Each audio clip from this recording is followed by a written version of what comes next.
estamos completos. Él lo es todo. Él es el camino, Él es la verdad, Él es la vida, Él es el poder, Él es el consuelo para nosotros, Él es nuestra fortaleza, nuestro refugio, nuestro pastor, nuestro mejor amigo, nuestro mejor consejero. Él es todo realmente. Todo lo que necesitamos lo encontramos en Él, ¿cierto? Esas son palabras que Él le dijo a Juan cuando Él se le manifiesta ahí en la isla de Patmos. Pero Él había dicho algunas cosas anteriormente a ese cumplimiento. No sé si ustedes recuerdan la transfiguración, ¿se acuerdan? El pasaje de la transfiguración. Dice que el Señor dijo, estando con los discípulos, dijo, bueno, en verdad les digo que hay algunos de ustedes que están aquí que no van a morir sin haber visto primero el reino de Dios. Mateo dice, por ejemplo, sin haber visto la venida del Hijo del Hombre. Lucas y Marcos dicen, Marcos, por ejemplo, dice, sin haber visto el reino de Dios viniendo con poder. Y Lucas dice, sin haber visto el reino de Dios. O sea, fue una declaración extraña, ¿cierto? Porque, pues, imagínense, Él está ahí con los discípulos, aquí cuando estuvo hace 2000 y tantos años. Y de pronto les dice, hay algunos de ustedes que están aquí que no van a morir hasta que vean al Hijo del Hombre viniendo con poder, o hasta que vean el reino de Dios. Y ellos entendieron que estaba hablando de su regreso, de la segunda venida. Me imagino que pensaron, bueno, entonces esto va a ser muy rápido, ¿cierto? Porque, pues, o sea, que si no vamos a morir nosotros y ya estamos viendo eso, esto va a ser rápido. Pero han pasado 2024 y más años y todavía no ha regresado. Sin embargo, Él les cumplió esa palabra, porque el Señor decía cosas que a veces no se podían entender muy bien, ¿cierto? Y Él las decía y no daba explicaciones, no decía, no, pero es que un momentico, yo me estoy refiriendo a que dentro de 8 días o 6 días mejor, voy a llevarme a Pedro, Jacobo y Juan y les voy a mostrar, no, me les voy a transfigurar y entonces de esa manera van a ver al Hijo del Hombre en su venida, es decir, van a verme cómo estoy, cómo voy a estar cuando yo regrese, es la idea. Y 6 días después le dijo, Pedro, Jacobo, Juan, vengan, ¿cierto? Y se lo llevó a un monte alto, y ahí dice que Él se transfiguró delante de ellos, y vieron a Moisés, y vieron a Elías, que ya habían muerto siglos antes, los vieron ahí vivos, hablando con Jesús como la cosa más natural. Y de pronto dice que el rostro de Jesús comenzó a resplandecer como el sol, y sus vestidos se volvieron brillantes, brillantes, despedían luz, y eso era más o menos de noche. Ya cuando ellos llegaron a ese monte ya estaba de noche. Imagínense en la oscuridad de la noche y de pronto el rostro de Jesús brillando y su ropa brillando, y aparecen Moisés y Elías. O sea, vieron el reino de Dios, ¿amén? Y vieron al Hijo del Hombre viniendo en su poder y en su gloria. Así viene Él, porque Mateo también dice, ¿no?, que cuando llegue, digamos, el tiempo de la segunda venida de Jesús y esté el mundo aquí en tremenda tribulación y revolución, y esté Jerusalén rodeado de ejércitos por todo lado y guerra y las naciones contra Israel, de pronto dice que el sol se apaga y la luna también. Es decir, una oscuridad. ¿Se imaginan si no hay sol? Si el sol deja de alumbrar, aún en el día, ¿no? Como cuando hay un eclipse de sol, ¿cierto? Total, el sol se pone, todo se pone oscuro al mediodía. Todo se va a poner oscuro en los dos hemisferios, los que están de día y los que están de noche. Va a ser una oscuridad tremenda, pero de pronto aparece la señal del Hijo del Hombre en los cielos. ¿Cuál es la señal? Exactamente no sabemos, pero lo que sí es seguro es que tiene que haber una luz muy brillante, porque es Él mismo, Él que va a alumbrar completamente todo, porque la Biblia dice que la Nueva Jerusalén es una ciudad que no necesita sol, porque la luz es el Señor mismo. ¿Sí? Imagínense Jesús cuando resplandece, mejor dicho, eso no le puede ni mirar de frente, es un sol tremendo. Pues el que hizo el sol tiene que ser más poderoso que el sol, indudablemente, y no el sol, los millones de soles que hay allá en el universo. Pero llega el tiempo también, en Juan capítulo 21, leámoslo un momentico para que veamos algún detalle allí. En el Evangelio de Juan, el capítulo 21, versículo 20 en adelante. Allí la escritura dice que el Señor habla con Pedro, ya esto es estando el Señor resucitado, ¿recuerdan? Pedro lo había negado, Pedro estaba como, ¿qué diríamos? Frustrado, triste, el Señor había muerto y Pedro se había vuelto a la pesca, había vuelto a buscar pues, su oficio original, tenía que mantenerse de algo, ¿cierto? Y el Señor se les aparece en la orilla del lago y lo llama y le dice: Pedro, ¿tú me amas? ¿Se acuerdan? Cuando le dice 3 veces, no, tú me amas, Señor, tú sabes que te amo. Y están los dos caminando, Pedro y el Señor hablando, y dice el versículo 20, esto lo narra el mismo Juan: volviéndose Pedro vio que le seguía el discípulo a quien amaba Jesús. Ese es el mismo Juan, ¿no? Juan escribe el Evangelio, pero él no dice yo los seguía, sino los seguía el discípulo a quien amaba Jesús. Habla como en tercera persona, pero era Juan. El mismo que en la cena se había recostado al lado de él y le había dicho: Señor, ¿quién es el que te ha entregado? Perdón, ¿quién es el que te ha de entregar? Cuando Pedro le vio, dijo al Señor: Jesús, ¿y qué de este? Porque el Señor había encarado a Pedro, ¿cierto? Pedro, tú me amas, Señor, yo te amo. Bueno, cuida mis corderos, cuida mis ovejas. O sea, el Señor le estaba delegando a Pedro una misión, responsabilidad, una misión, ¿cierto? De pastorear la iglesia, de pastorear el rebaño. Pedro ya sabía que le estaban entregando una gran responsabilidad. Iban hablando ahí con Jesús y Juan venía detrás ahí, ¿cierto?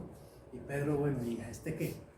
Como quien dice, ¿y a este qué le vas a dar? O a este qué responsabilidad le vas a poner, ¿qué de este? ¿Cierto? Porque ya me estás diciendo a mí, bueno, que me encargue de los corderos, de las ovejas del rebaño. ¿Y este qué? Y Jesús le responde: si yo quiero, Jesús le dijo, si quiero que él quede hasta que yo venga, ¿qué a ti? Sígueme tú. La respuesta del Señor, ¿no? ¿Qué le importa? Yo tengo un plan para usted, ya le dije lo que usted tiene que hacer. Dedíquese a hacer lo que le dije que tiene que hacer. ¿Qué le importa lo del otro? De eso me encargo yo, del otro también me encargo. Y así es en la iglesia, ¿cierto? Miren, y así es en la vida. Y así tiene que ser en todo. A veces sufrimos demasiado metiéndonos en la vida de los demás, ¿sí o no?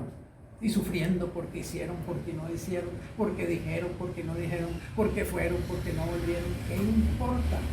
Déjale a esa persona en las manos al Señor y tú descansa.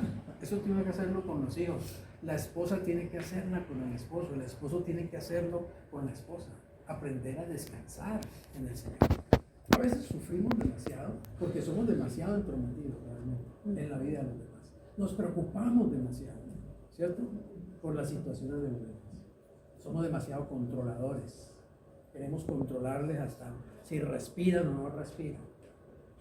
Y eso no trae paz. Y eso ni trae paz a la persona a la que uno está tratando de controlar, y menos al controlador. Tenemos que aprender a soltar, aprender a descansar. Realmente descansar. Una de las cosas, por ejemplo, que sucede más en los matrimonios es el error de que ella quiere cambiarlo a él a su imagen y semejanza y él quiere cambiarla a ella a su imagen y semejanza.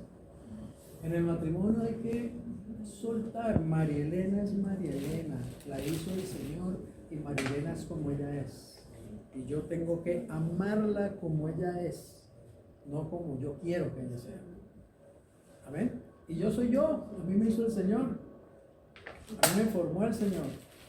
Ella tiene que amarme como yo soy y aceptarme como yo soy. Y no tratar de hacerme a su imagen y a su semejanza. 90% de los matrimonios se acaban porque eso se llama el plan competencia. Yo quiero que tú seas como yo, que digas lo que yo quiero, que hagas lo que yo quiero, que te muevas como yo quiero, o sea, mejor dicho. Y el otro también. Viven en una constante competencia tratando de manipularse el uno al otro. Lo bonito es, Señor, qué bueno que tú la hiciste a ella y tú te encargas de ella. Y tú me hiciste a mí, tú te encargas de mí. Y punto. Yo no tengo que vivir la vida de Marilena, yo no tengo que controlar a Marilena toda la vida. Yo no tengo que pensar por ella, yo no tengo que decidir por ella. Ella es libre, Dios la hizo. Es imagen y semejanza de Dios. Y Dios tiene un plan para su vida. Dios tiene un plan para Angélica. Yo no tengo un plan para Angélica. Porque yo no le puedo escoger el marido, yo no puedo escoger en qué país va a vivir mañana, yo no puedo escoger qué va a hacer. Dios tiene un plan, yo confío plenamente que Dios tiene un plan para mí.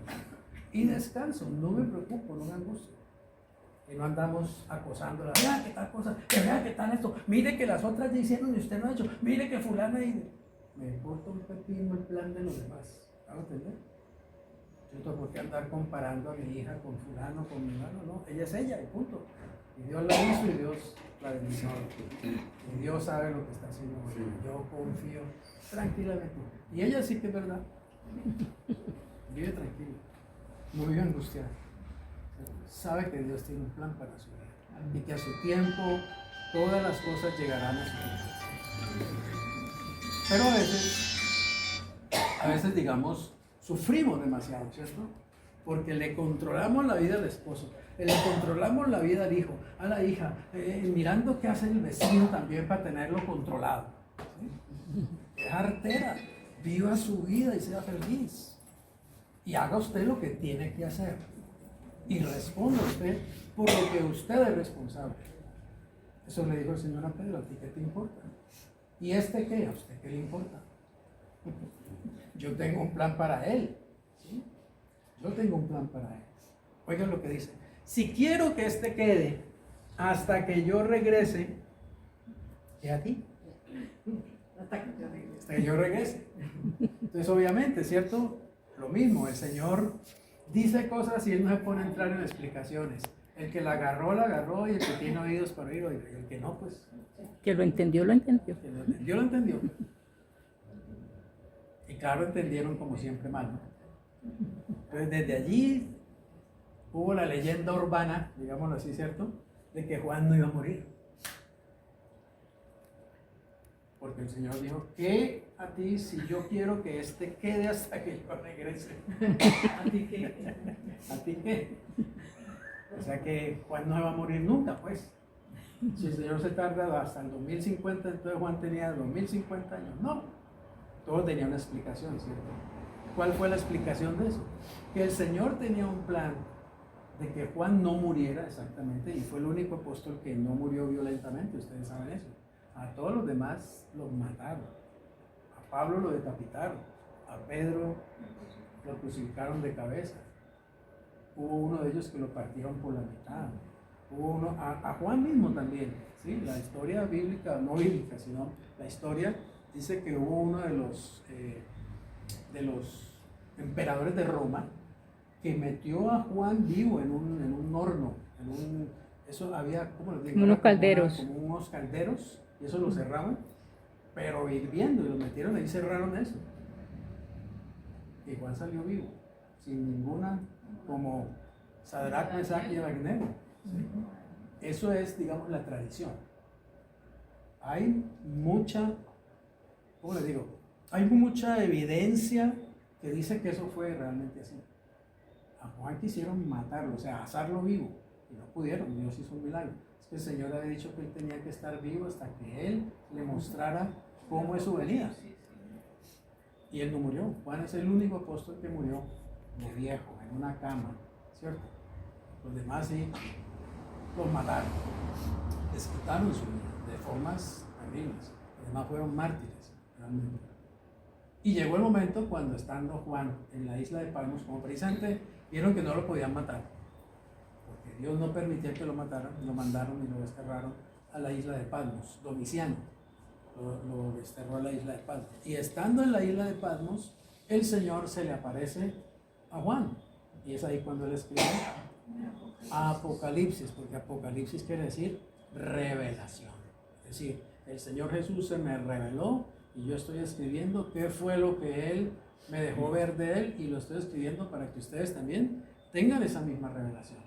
Y mi propósito con esta pequeña reflexión es que nosotros tengamos esa misma visión, que empecemos a ver a Jesús, ¿cierto? Como lo vio Juan, como Él se le manifestó a Juan, como Él se le reveló a Juan. Veamos en Apocalipsis capítulo 1, capítulo 1 de Apocalipsis, lo que narra Juan, el apóstol. Versículo 9 dice: yo Juan, vuestro hermano y copartícipe vuestro en la tribulación, en el reino y en la paciencia de Jesucristo, estaba en la isla llamada Patmos por causa de la palabra de Dios y el testimonio de Jesucristo. Apocalipsis 1:10: yo estaba en el Espíritu en el día del Señor y oí detrás de mí una gran voz como de trompeta. Imagínense, Juan está allá desterrado en una isla, en Patmos, solo. Dice que estaba en el día del Señor. En el día del Señor, bueno, hay varias interpretaciones. Los adventistas del séptimo día, que guardan pues el sábado y el sábado, dicen que eso quiere decir que él estaba en día sábado. Pero ni Jesús guardaba el sábado, ni los apóstoles tampoco, ni en el Nuevo Testamento se guardaba el sábado. Así que no es el día sábado. Otros pueden decir, no era el domingo, porque el día del Señor ahora es el domingo. Tampoco tiene nada que ver con el domingo. Que Él estaba en el día del Señor quiere decir que Él estaba frente a la revelación de lo que va a suceder cuando el Señor vuelva.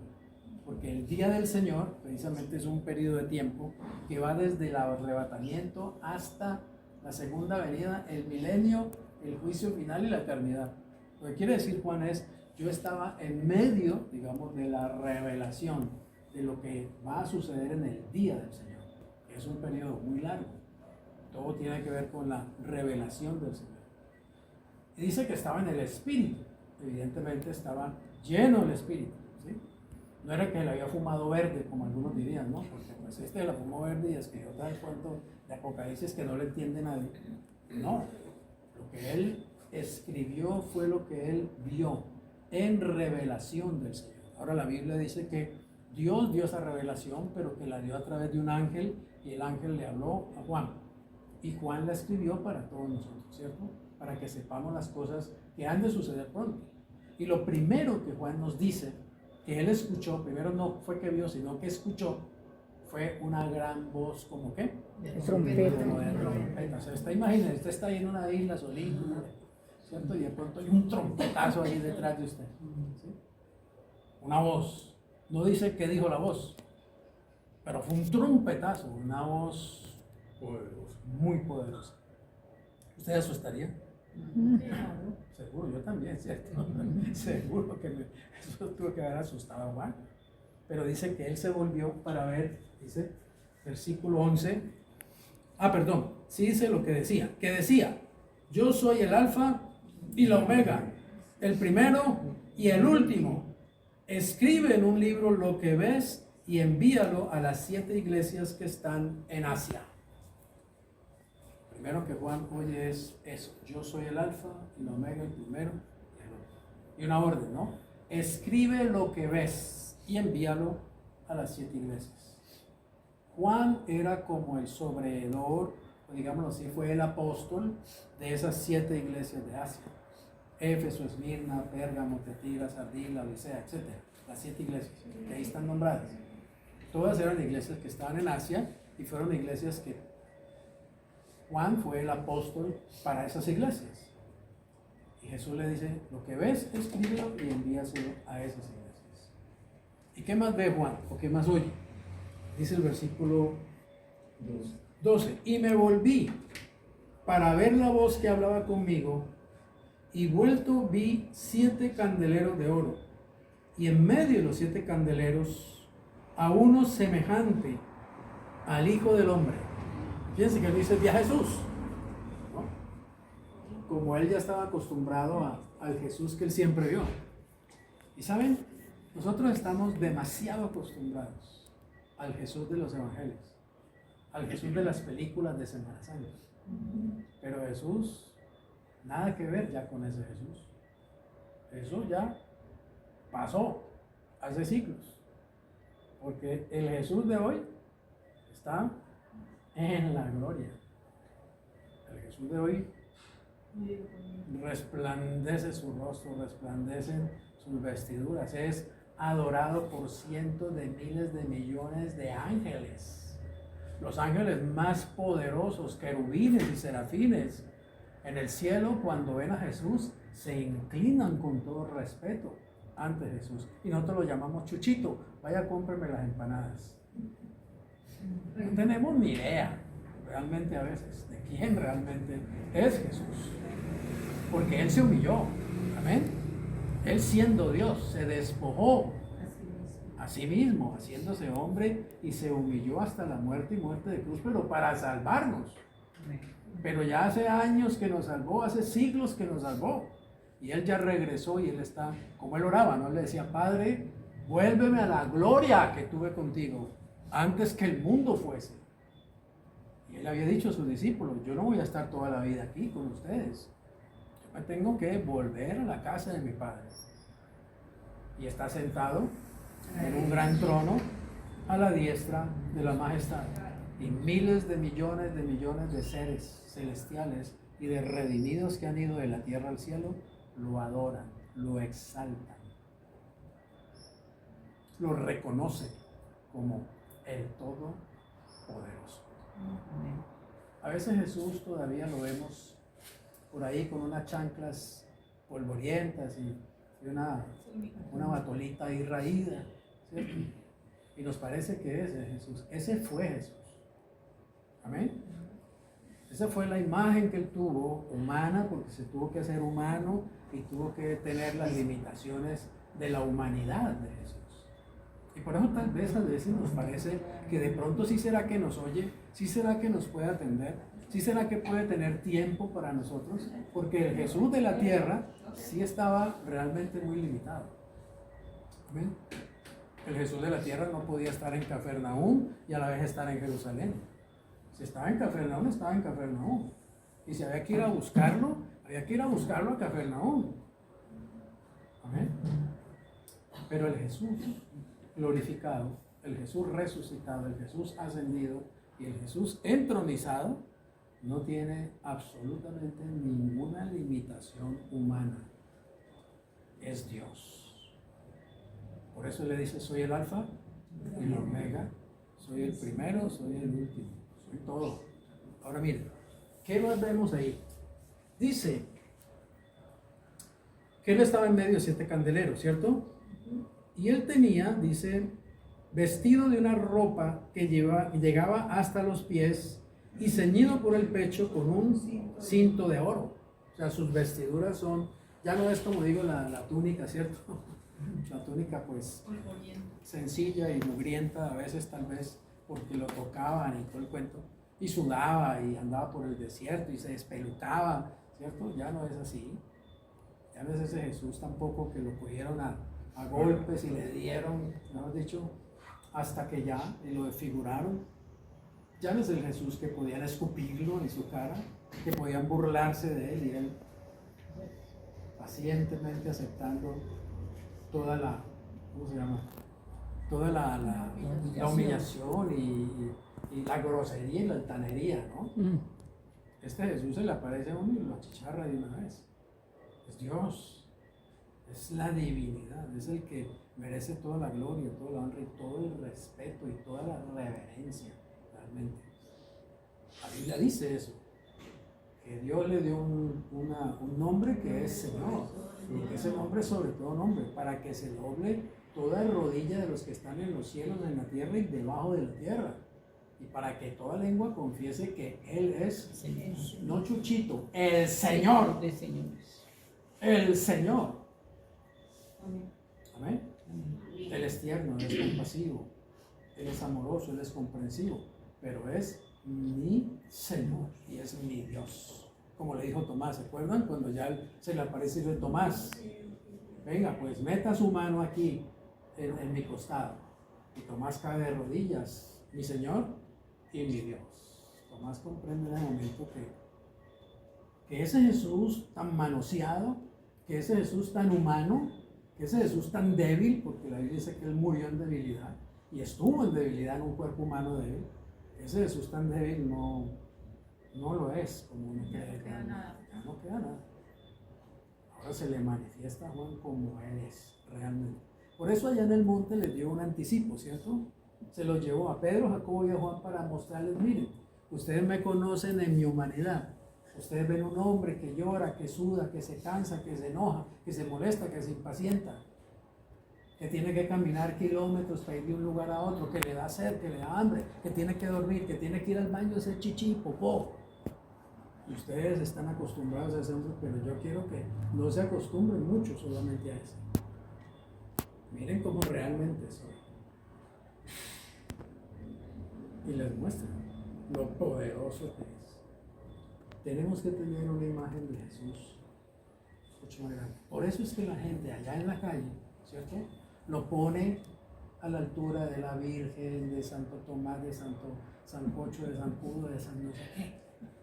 No entienden realmente que Jesús no se parece a nadie. No quieren entender. Que Jesús es demasiado grande, demasiado alto. Que ante Jesús tenemos que doblar la rodilla y llamarle mi Señor y mi Dios. Y ese Señor Jesús es el que está hoy conmigo. Amén. El de Nazaret no podría porque estaría en Nazaret. El que está a la diestra del Padre sí puede estar conmigo. Hoy puede estar. Y puede estar con los cristianos de Rusia y los de Asia, y los de Europa y los de África. Porque es Dios. Cuando yo me acerco a Jesús, ya no me acerco a ese Jesús.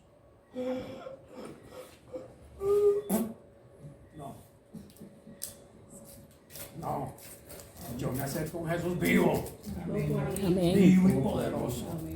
Y me gusta imaginármelo así. Por eso Juan lo describe con tanto detalle para que nosotros tengamos esa misma imagen. Amén. Es un Jesús que tiene una voz de trompeta. Está vestido con una vestidura blanca, hermosa. Es sacerdotal, es una vestidura larga porque él es un sacerdote de Dios Altísimo, según el orden de Melquisedec. Y eso es lo que está haciendo en el cielo. Y tiene un cinto de oro aquí, porque el oro significa divinidad, realeza, porque Él es Dios, Él no es solamente un hombre. Y tiene, además, miren lo que dice y lo que ve Juan, cómo lo ve Juan, cómo se le presenta él a Juan. Su cabeza y sus cabellos eran blancos como blanca lana, porque obviamente está despidiendo es luz, no es que sea canoso, sino que despide luz, una luz blanca, pura, hermosa. Así se le ven los cabellos, resplandecen. Y como nieve, sus ojos como llama de fuego. ¿Sí? Sus ojos también despiden una tremenda luz. Son como llama de fuego. Porque quiere decir que Él es el juez de todo cuanto existe. Todo lo que Él mira, lo conoce perfectamente. Si Él te mira hasta el alma, te mira hasta el espíritu, te ve hasta adentro, sabe quién eres, conoce tus pensamientos, conoce tus emociones, conoce tu vida completa. Él te mira y te escanea y en un segundo sabe quién eres tú. Qué pecados, qué faltas, qué aciertos, qué bendiciones, qué enfermedades, lo que sea. ¿Cierto? Como esas máquinas que ahora lo escanean a uno. Ay, tiene un tumor por allá en el útero, no sé qué. Jesús también puede así, ahí lo estoy viendo, igualito. No necesita escáner ni nada, sus ojos son como llamas de fuego, penetran hasta lo profundo de los tuétanos y del alma. Ninguna persona puede sostenerse delante de él y mentirle en su propia cara. Él es el juez del universo, el juez de vivos y de muertos, y sus pies semejantes al bronce bruñido, el bronce bruñido, o sea, bien pulido, refulgente, como en un horno, y su voz como estruendo de muchas aguas. El bronce en la Biblia siempre está relacionado con juicio. Ustedes se acuerdan en el tabernáculo, lo que era el tabernáculo, ¿recuerdan? El tabernáculo, lo primero que uno se encontraba cuando uno entraba al atrio, del tabernáculo, lo primero que uno veía era el altar del sacrificio. Y el altar del sacrificio era de bronce, porque el sacrificio significa, y el bronce significa juicio, porque el sacrificio no solamente es un sacrificio, sino que también es un juicio. Jesús en la cruz no solamente hizo un sacrificio, sino que a la vez también recibió un juicio sobre él, la ira de Dios sobre él, el juicio de Dios sobre él, que cayó sobre él para que no caiga sobre nosotros. Nosotros estamos libres del juicio de Dios, estamos libres de la ira de Dios, estamos libres de la condenación de Dios, pero es porque Jesús se la llevó toda sobre él. La cruz fue un lugar de sacrificio y de juicio, realmente. Así que el bronce significa juicio. Que él tenga las piernas, los pies como bronce bruñido, significa que él es el que hace juicio. Él es el juez. Él mismo dijo eso. En Juan 5 dice, ¿no? Mi Padre a nadie juzga, Él me entregó a mí todo el juicio. O sea, yo soy el juez. El Padre delegó el juicio sobre Jesús. Y Él es el que va a juzgar. A los cristianos, a todos nosotros nos va a juzgar en el tribunal de Cristo en el cielo. Y a los no cristianos, al final de los 1000 años, en el juicio final, los va a juzgar Jesús en el juicio del trono blanco. Él es el juez de vivos y de muertos. Vivos espirituales y muertos espirituales. Amén. Es el juez de todos. Tiene la capacidad de juzgar. Firme, parado firme sobre sus dos pies. Y su voz como estruendo de muchas aguas. Saltemos al 17. Cuando le vi, caí como muerto a sus pies. Y él puso su diestra sobre mí diciéndome, no temas, yo soy el primero y el último, y el que vivo y estuve muerto, nace aquí que vivo por los siglos de los siglos. Amén. Y tengo las llaves de la muerte y del Hades. Porque él resucitó entre los muertos y la muerte no lo pudo retener, dice el libro de Hechos. Él estuvo en las garras de la muerte y en el sepulcro, pero ni la muerte ni el sepulcro lo pudieron retener porque él reventó las cadenas de la muerte y se levantó de entre los muertos para nunca más morir. Por eso es el primero que resucitó y nunca más muere. Primero y el último. Él es el principio de todo cuanto existe. Nada existe sin él. Si Jesús no existiera, no existía nada, absolutamente nada. Y si Jesús dejara de existir, todo se desaparecía, el universo y todo, porque todo depende de él. El libro de Hebreos dice que él sustenta todas las cosas con la palabra de su poder, imagínense. Las galaxias, el universo, los mundos y todos los seres vivos están sustentados por Jesús. Una hormiga vive porque Jesús la sustenta, con la palabra de su poder. Imagínense ustedes quién es Jesús entonces. No lo estamos ni medio conociendo todavía. Creemos que lo conocemos muy bien, todavía no lo conocemos tan bien como creemos. Y a veces, como digo, todavía tenemos imágenes muy religiosas, muy de película, muy humanas. Entonces nos acercamos a un Jesús que a veces como que, ¿será que sí me puede ayudar? ¿Será que sí me escucha? ¿Será que sí me entiende? ¿Será que sí sabe quién soy yo? ¿Será que sí puede? A este Jesús es el que nos acercamos hoy. Y aunque Él tiene una voz como estruendo de muchas aguas y de trompeta, y aunque sus ojos son como llamas de fuego, inclusive dice también que sale una espada de su boca, ¿cierto? Que es la palabra, el poder de la palabra. Y es realmente, digamos, una imagen que le provoca a uno, básicamente, a uno lo ve y las rodillitas inmediatamente, cluc, cluc, pum, al piso. ¿Sí? Y Juan dice, como muerto caído. ¿Sí? A pesar de eso, nos ama, es compasivo, es tierno, es amoroso, es comprensivo, no nos juzga, no nos condena, no nos rechaza, no nos hace a un lado, no nos echa afuera, nos escucha, nos entiende, nos comprende. Amén. Amén. Amén. Pero sepamos que todo eso es porque la gracia de Dios ha permitido que eso sea así. Amén. Si no fuera porque Él quiso eso, créame, no nos podíamos acercar ni a kilómetros, realmente. Pero por la gracia, como dice el libro de Hebreos capítulo 4, hoy nos podemos acercar al trono de la gracia para hallar misericordia y oportuno socorro. Así que gracias, Jesús, porque la verdad es que eres impresionante. Eres impresionante. Eres hasta intimidante, hasta temible. Pero tu corazón está lleno de amor por nosotros, está lleno de perdón para nosotros. Así que me puedo acercar con toda confianza, pero a la vez con todo respeto, con toda reverencia. Y sabiendo que estoy en las manos de alguien realmente muy grande, demasiado poderoso, demasiado grande, demasiado poderoso.